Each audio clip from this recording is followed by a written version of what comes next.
பிரியமானவர்களே, நம்முள் குடியிருக்கும் ஆண்டவர் உருவமற்றவர். அவரை அவரது உண்மை இயல்புக்கேற்ப உள்ளத்தில் தான் ஆராதிக்க வேண்டுமென்று நம் ஆண்டவராகிய கடவுள் விரும்புகின்றார். அவர் எப்பொழுதும் பரிசுத்தராய் இருப்பது போல, உங்களுடைய நடத்தைகளில் எல்லாம் நீங்கள் பரிசுத்தராக இருக்க வேண்டும் என்றும் அவர் விரும்புகின்றார். பிரியமானவர்களே, உங்களுடைய சிந்தனையும், சொல்லும், செயலும் எப்பொழுதும் பரிசுத்தமாக இருக்கட்டும். நம்முள் குடியிருக்கின்ற ஆண்டவரை காண்பதற்காக உலகத்தையே சுற்றி வராதீர்கள். அவர் உங்களுக்குள்ளே குடியிருக்கிறார் என்று நீங்கள் நம்புங்கள்.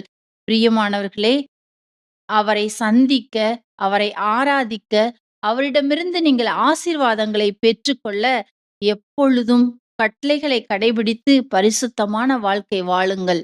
உபவாசித்து ஊக்கமாக ஜெபித்து இறை பிரசன்னத்தில் நிலைத்திருங்கள். அப்பொழுது அவர் உங்கள்